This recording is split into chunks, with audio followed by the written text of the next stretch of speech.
有多少女生都认为找个有钱的老公啊就万事大吉了，只可惜他们都不是精算师没有办法算到未来会发生什么。这是一个女粉丝的真实故事。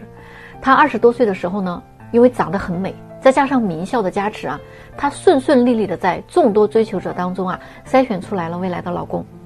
比她大10几岁的老公是一位成功的商人，成熟稳重，做人做事都非常到位的，情商也很高。谈了1年的恋爱之后呢，他们就顺利走进了婚姻的殿堂进入婚姻之后呢，她就理所当然的辞掉了体制内的工作，做起了富太太老公呢很宠爱她，她花钱呢也基本不受限制的，每天什么事儿她都不用干，这事儿交给保姆了。最热衷的事情就是约闺蜜逛逛逛，买买买老公在商场里拼杀的你死我活的时候她在周游世界，坐享着男人的成果。就这样的生活过了2年之后老公呢就跟她商量生孩子的事儿，结果呢她拒绝了。她说能不能再等一等过几年再说。日子呢就这么一天天的过去了3年之后她老公的公司面临了一次重大的经济危机，几乎要停产的状态。而对于这个女人来说，她从来没有想过会发生这类事情，所以呢听到这样的消息呢，她真的天都要塌下来了。她的娘家是很普通的家庭没钱也没有什么社会关系这个时候什么忙都帮不上。她老公一个人想尽了一切的办法，经过了1年多的艰辛运作，终于呢又让公司起死回生了。这个时候她花钱大手大脚的习惯又被激活了，之前的经历呢完全没有对她有任何的教训和影响。所以就是在这个时候她老公跟她提出了离婚了。理由呢说的特别的难听，她说这几年算是看清了她的真实面目了，说她就是一个好吃懒做的寄生虫，除了花钱什么用都没有，连生个孩子也不想生，怕自己身材走样了怕自己变老了只会为自己考虑。这不就是精致的利己主义者吗？养只猪呢还能生下个崽呢不想给他生孩子，还天天享受着他辛苦赚来的钱，凭什么？家里的钱不懂得计划理财，只知道恣意挥霍，在自己最困难的时候帮不上任何的忙也就算了，整天的为了一个包，为了一块表跟自己吵个不停。所以他就这么被嫌弃了，被离婚了。在这段婚姻当中他不但没有得到个人的成长还把自己养成了一个废物太可惜了。你说一个名校毕业的高材生不能好好的有一份自己的工作和收入吗？不能把自己的学来的东西为社会贡献一份价值吗？听说她老公后来又结婚了找了一个门当户对的姑娘，结婚1年多人家就生了一对双胞胎，真的是乐坏了。而她呢现在还在相亲想找一个跟前夫那样的男人，那可就太难了，对吗？10年前男的28岁，女的26岁，他俩相亲最后没成，因为女的漂亮能干学历高，所以他那个找对象的眼光也拔得很高。男的呢长得很帅气，学历呢也不错，但是就是事业平平，没什么钱。男的看上了这个女的，追了3个月，最后女的权衡利弊，还是放弃了这个男的。5年之后呢，女的找了一个老板过上了老板娘的生活。男的呢放弃了朝9晚5的工作，开始自己创业。经过几年的努力，从一开始的一无所有，逐渐做成了一个拥有200名员工的大老板。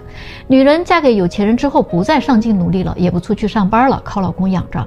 一开始呢还过得很富裕，生活质量也很高，她对自己的选择非常的满意。可是天有不测风云，老公的生意这几年受到了疫情的影响，一败涂地，公司已经面临着倒闭的危险，老公已经负债累累。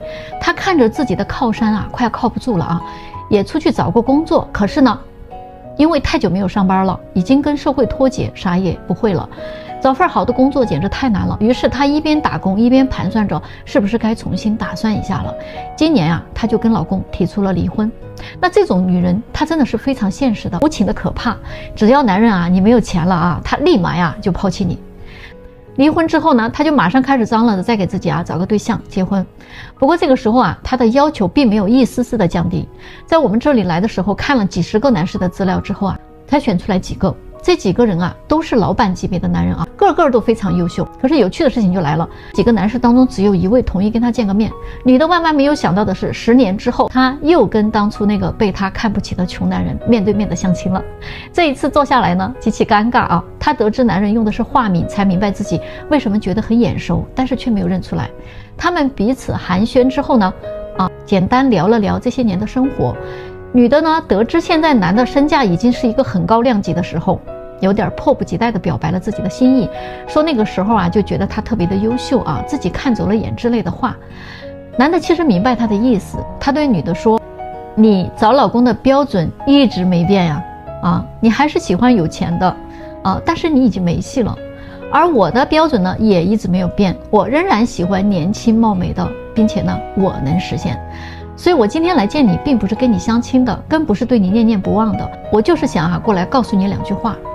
第一呢，我非常感谢你当初的不嫁之恩，让我有了动力去创业挣钱，我才有了今天的成就。第二呢，我很感谢我在年轻的时候就遇到了你这样的女人，让我非常明确自己要找的女人是什么样的。那句话说得很好，日落西山你不陪，东山再起你是谁？同甘共苦你不在，荣华富贵你不配。你们觉得这个男人做得对吗？我们到评论区聊一聊。最近我这来了一位35岁的女士啊，跟我呢吐槽她最近相亲的一些经历。她觉得呢，现在遇到的很多男的都挺奇葩的。在过去的几个月里她已经见了不下20个男人了，但是她发现这些男人都怪怪的。比如说请她吃饭吧，还要跟她 AA， 逛个商场吧，什么都不会买的也不表示一下诚意，搞一副穷酸样出来，也不知道给谁看的呀。甚至他们连饭都不会请她吃，直接一瓶矿泉水，找个地方一坐好点的呢，请她喝个奶茶，逛个公园啥的或者呢喝口咖啡。约会吧没有一个会开车去接她的，还别说送她回家了，真的实在太抠门了。还有一个男士直接就问她你有没有打过胎跟前任同居了多久呢？这种人简直情商不要太低了他介意我跟前任同居过，难道他就没有跟他的前任同居过吗？不要太双标了好不好？还有一位说，结婚的话希望以后的生活中所有的开销全部都 AA 制。那我就反问他，那生孩子是不是也可以 AA 哺乳是不是也可以 AA 还有那些没完没了的家务活也都 AA 吧？你说是不是好笑还有一位问我结婚要多少彩礼，那我就照实说呗，我说我们家就从简了6万就行了，图个吉利。结果人家好吧说，你们女人可真物质。我就没有搞懂我是跟他要豪车了还是要豪宅了？我都不明白为什么一谈到钱就变成物质了。我就说，那不要彩礼也可以我有房子你可以不用买我呢也有车，你可以不用置办，来我们家住就可以了。婚后呢，如果有了孩子呢，我的房子还可以写你的名字。结果这位立马就说那可以可是我却加了一条附加条件，那就是以后的孩子得跟我姓。他说那哪行我堂堂7尺男儿，孩子跟你姓，那我怎么对得起我的列祖列宗呢？所以你看男人其实也很现实，不知道为什么过了30岁以后，相亲男人的条件是一个不如一个了。条件呢稍微好一点的呢，不是有这毛病就是有那问题，还挑得不得了。这些男人当中只有一个认认真真请他吃了一顿饭，还送了他一束花，他自己还感动得不得了。最后他还感叹了一句想想还是以前的男人格局大和他相亲的时候呢，他们不仅会请他吃美味佳肴，还会给他带小礼物，最后呢他们还会安全的把他送回家的。于是我说，那以前那些男的对你那么好，也没见你成我觉得你是被以前那些人给宠坏了。想一想，你20多岁的时候，经常都有男人请你吃饭，送礼物，送你回家，对吧？可是呢，最终你不还是对人家说 no 嘛？而且相亲期间所有的费用基本上都是男人在承担。其实这样对他们也是不公平的。他们请你吃饭，送礼物，送你回家，你不是也不同意人家交往吗？所以现在你觉得这些抠门的男人格局小，但是那些格局大的男的，你不也拒绝了吗？说白了，如果你的格局大，你怎么不请他们吃顿饭呢？你们说对不对？为什么很多人相亲之后他谈恋爱进展就很不顺利成功率也不高？原因呢，往往就出在了交往初期，非常容易触礁。最近有一段认识都3个月了，现在已经呢濒临分手。女孩特别委屈来找我说，这个男生不懂她，自己是个女孩子嘛，有的时候难免会有点小脾气，耍个小性子什么的。男孩呢不会说话，总惹她生气。以前还总是很快就来哄她了，送个礼物道个歉什么的。可是最近呢越来越冷淡了，吵完架了之后10来天都不找她。这一次呢，这个男生已经1个多月没联系女生了。于是呢我就跟男生联系了一下结果男生说这个姑娘太作了每次呢都是因为一些很小的事情，比如一句话没说到她心里，她就要跟男生掰扯，一定要男生服软了她才罢休。要是吵几句嘴那不管谁对谁错一定得男生过来哄她才行，甚至呢必须买个礼物表示真诚的道歉。他们出去玩吃什么玩什么都得按照女生的喜好。吃饭的时候呢，如果没有帮她拉凳子没有帮她选喜欢的菜没有帮她夹菜她都会生很久的气说这个男生不在乎她刚开始的时候，男生因为比较喜欢她嘛什么都愿意由着她惯着她。那这一次呢，是因为男生跟她表白了，希望他们做男女朋友。结果这个女孩居然回答说还需要再考虑考虑这次这个男生沉默了于是1个多月了都没有联系这个女生了。现在的女生就很纳闷说男生为什么一生气他就不说话了呢？可是你让他说什么呀？他说了你听得进去吗？你又不会改。他跟你讲道理的时候呢，你又会问他这是什么态度。他要是真的跟你表明了态度的话，你又会嫌他不真诚，说他是在敷衍你。于是呢，人家只能一次又一次的咽下这种委屈然后呢还得一次又一次的去哄你。每一次哄好了你之后，他还得自己躲起来哄一哄自己。但是这样的时间长了之后谁都会很累的，问题又解决不了，情绪呢还不停的在堆积，那总会有被压垮的一天然后你就会发现不知道从什么时候开始，他突然变得沉默了，不爱说话了，也不来哄你了。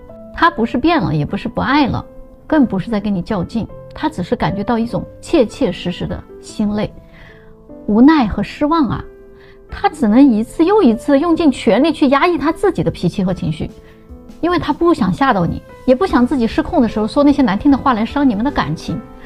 但是你不知道的，他每调整一次情绪，你们的关系就会淡一点。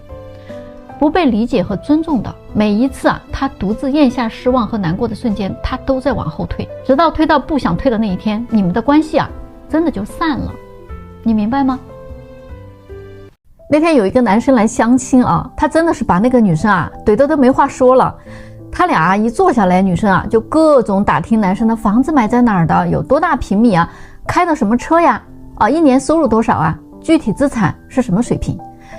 这一顿问搞得这个男生呢血都指往头上冲。本来他是来相亲的嘛，怎么就感觉是被验资尽调呀但是呢他还是表面很平静跟这个女生呢交代了自己所有的资产情况。家里的房子呢有3套2套呢在市区，1套呢在郊区，总价值呢3000多个 W 年收入大概50多万，存款的话呢有7位数。那父母呢都有退休金，家里边他是独生子。女生呢核对完了这些所有情况之后就说红娘也是这么跟我说的，我就是想看看你们说的是不是一样的。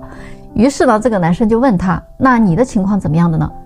房子买在什么地方的，开的什么车，年收入多少资产什么情况呢？这个女生被这么一问立马就不高兴了她说你有没有搞错一个男孩子出来相亲还要求我们女生有房有车有存款吗？我还头一回遇到你这样的人，真是很可笑。那我凭什么要跟你说呀？男生就说拜托你是不是完全没有意识到你自己的劣势如果你现在才20岁，又年轻又漂亮，我什么要求都不会有的就这2点都足够了。可是你也不看看自己现在都30多岁的人了，如果还是啥也没有的状态，那你拿什么跟我交换呀？如果同样都是扶贫，那我干嘛不去找个年轻一点的扶贫呢？再说了，你这么大了，难道还不知道现在很多的男生娶不到老婆，90%可能是因为他穷，但是有很多的女生呢嫁不出去90%是因为他丑。大部分的男生呢知道自己很穷，但大部分的女生不承认自己丑。你别这么看着我，你要是长得好看不早就嫁出去了吗？都不会等到现在的。关键的是现在哪个女孩出来相亲都谈条件，那有条件的男生哪个又不看女生的年龄和颜值呢？难道他会考虑一个又老又丑又穷的女人吗？如果一个大龄女生没房没车没存款，还想找个条件很好的，那不就是想白嫖吗？我们男人就不算算自己的成本吗？这个生意啊不划算的好不啦？大家感觉这个男生说的合不合理呢？过了40岁的未婚女人啊，你千万不要来找我找对象了好吗？我真的是怕了你们了啊，就没有一个我感觉就没有一个正常点的。最近呢是有一个朋友让我给他的一个远房表妹介绍个对象，我一听呢都41岁了那还怎么找啊？找年轻的你不配了，找条件好的那你更不配了，找个离异的呢你可能还不甘心，找个年龄大的呢你可能还嫌人家老。总之过了40岁还没有结过婚的女人，不好好反省一下你自己基本上你这辈子都结不了婚。为什么呢？因为他们不是因为年龄大了不好找，是因为他们这一辈子都在找那个他根本配不上的人，所以才变成了大领导。你们认同吗？比如说他这个远房的表妹身高1.6米不到，瘦瘦小小的，在一家国企里边做会计长相很普通，人的性格呢也比较传统呆板。我当时看到他还以为他不挑他只是因为没有渠道认识男性才单到现在的。结果并不是这样的介绍的时候我给他看的资料不下20个，条件好一点的他说自己配不上，条件差一点的呢他说不想活得太累了，条件合适他的呢他又要挑长相，没眼缘的他不想见，说这样他没感觉。后来终于联系上一位45岁左右的在一家国企里边搞技术的男士。这位男士呢也是未婚的，就是个子不太高，长相呢确实不是他太能接受的那种。但是两个人还是见面了当时说约在某个地方吃饭，男士呢还是挺绅士的去接他下班，一起吃了饭。男士呢还开车呢把他送回去了，双方最初的印象还是不错的。可是接触了一段时间之后，这个女士就跑过来跟我说哎呀不接触了问他原因，他说居然是因为男士问他可不可以做女朋友，他说可以，刚刚答应了男士就想亲他，他说完全不想让他碰一下，感觉还是受不了喜欢不起来。他说自己也知道自己年龄大了不好找，但是将就着找一个自己不喜欢的人还是太难受了，而且他说他不太习惯让别人碰他身体，他会特别紧张。我当时真的是就很想问他，你是不是有病不过我没问这还需要问吗？然后我又给他介绍了一位离异的48岁的男士，长相身高和工作他都很满意，于是两个人呢又见面了。约会的当天两个人也是约到外边吃饭结果两个人吃完饭又不欢而散了。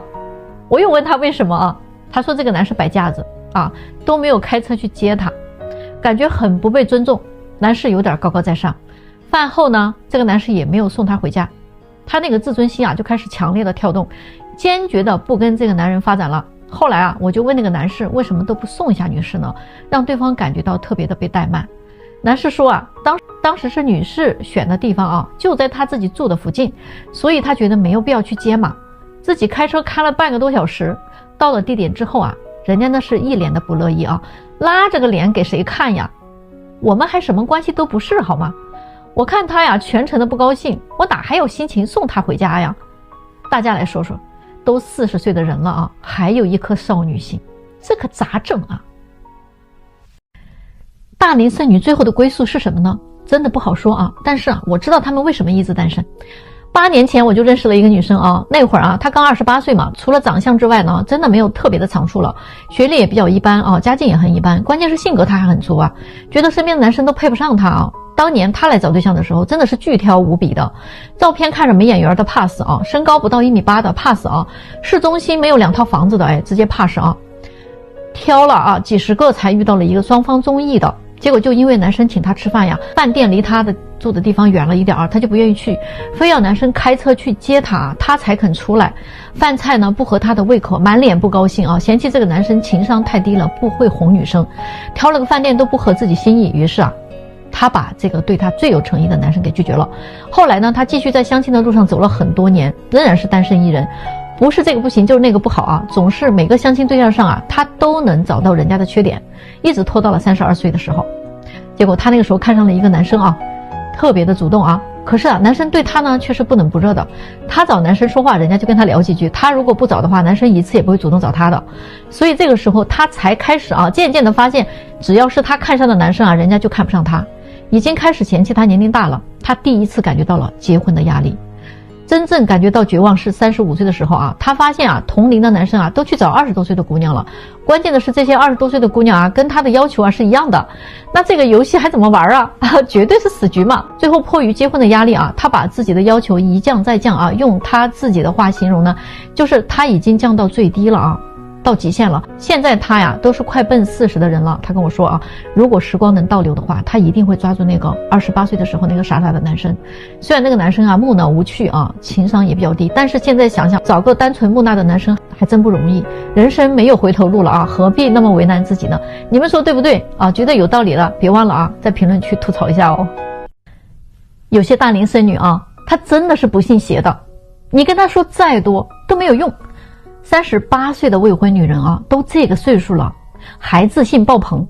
你说你如果已经做到了事业有成啊，还有点骄傲的资本，但是你可能也就有个几十万收入，学历高一点啊，就把自己排在了优质女人的行列里。什么是优质女人呢？搞清楚了没有啊？要说事业方面，你能跟董明珠那样的女人去比较吗？啊，要说家庭方面，你会经营感情吗？你要是会经营的话，不早就结婚了吗？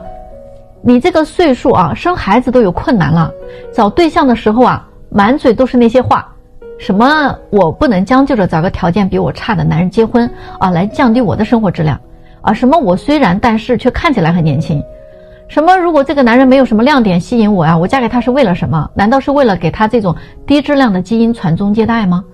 有的时候啊，我一听到他们说这种话，真的就有点哭笑不得了啊。38了啊，还想找个跟自己年龄相仿的优质男人。最气人的是啊，他们就算见了 N 个优质男人，受尽了别人的拒绝，也跟战斗英雄一样啊，绝不低头，绝不妥协，坚决不肯投降，一定要战斗到底的样子。可是啊，当你告诉他这么坚持到最后啊，可能真的结不了婚了啊，嫁不出去的。他一定会回你一句非常经典的话：谁规定的人就一定要结婚呢？找不到就自己过也挺好的。啊，他会怼着你啊，没话说。我真的想问一句，那你来征婚干什么？啊，就你这个要求啊，根本就不可能找得到啊，那就自己过呗。啊，就他说的那些话啊，我们来分析一下啊，什么条件差的男人会降低他的生活质量了？说实话，什么是生活质量啊？只有物质才是衡量生活质量的唯一标准吗？两个人在一起生活，他没有陪伴吗？没有照顾吗？没有精神共鸣吗？没有相互扶持吗？这些东西不是一样也很重要吗？虽说有句话说贫贱夫妻百事哀，那你怎么不想想另外一句话呢？夫妻同心，其利断金啊。所以啊，你不能只看到了婚姻某一方面啊，你还得看到它另外还有很多很多方面的。还有那句话啊，就别老挂在嘴上了，我都替你们害臊啊。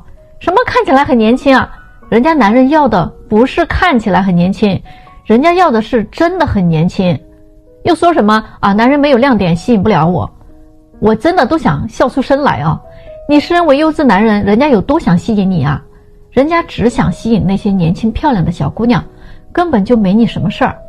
别说我说话绝对啊，事实就是这么绝对的。你曾经拿你的青春去赌明天，而明天啊，现在就在眼前，青春却没了。想结婚的大龄未婚女人一定要早一点清醒啊！不想结婚的可以继续做你的梦。我就不打扰了，但是真的啊，想要结婚的就想想清楚啊。你们觉得我分析的对吗？给个红心再走啊。现在啊，女生找对象看的这些指标到底有没有用呢？第一，他们看对方的资产情况，资产越多，他们想交往的意愿就越高。第二呢，他们看对方的工作能力能力越强呢，稳定性越好，他们就觉得这是可以选择的。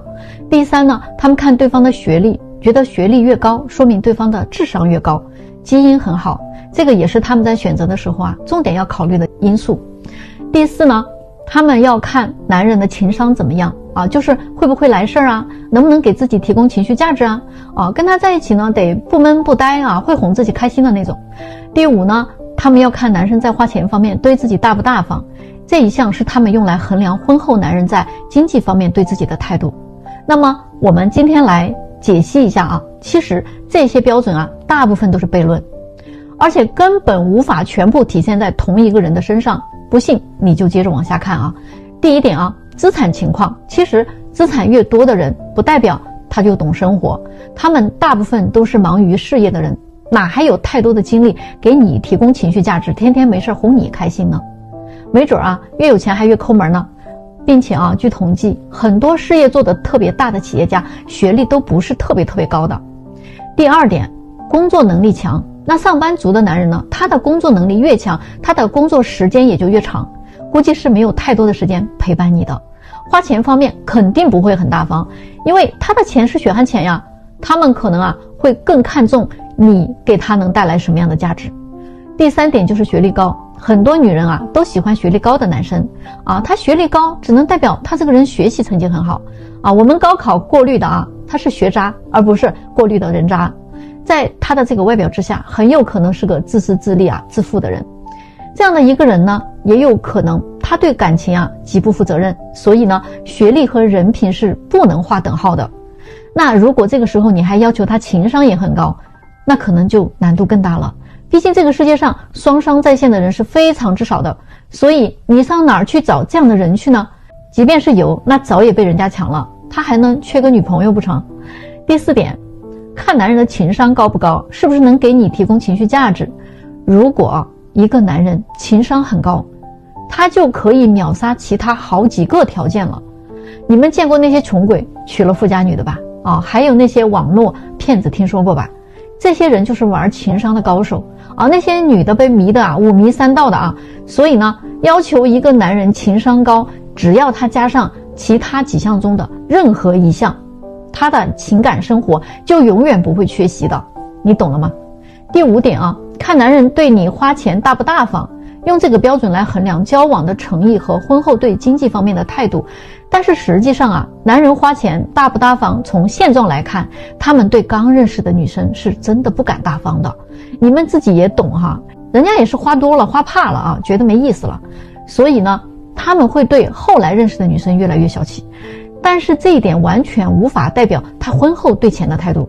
有的男人对刚认识的女生就是不大方的，但是一旦他成为正式的女朋友之后啊，并且女生有想往婚姻方向推进的时候啊，男生自然就变得大方起来了。所以呢，你要把全部的条件都放在同一个人身上的时候，恐怕根本就找不到啊，因为就算是有啊，那你也不一定够得着他了。丽欣姐，一个比你自己更懂你的红娘。经常呢有小妹妹问我，为什么生活中她能被优质男人追求啊，还能跟他们谈恋爱，但是呢结婚就很难。可是让他们百思不得其解的问题是，为什么到了相亲市场就没有优质男人追求她了？甚至呢有些离婚的女人啊，都有年轻的小弟弟追求自己，可是到了相亲市场，别说找个小弟弟来追求自己，就算想找个优质的大哥哥追求自己都很难了。这个到底是什么原因呢？今天我就在这里啊告诉你真相哈。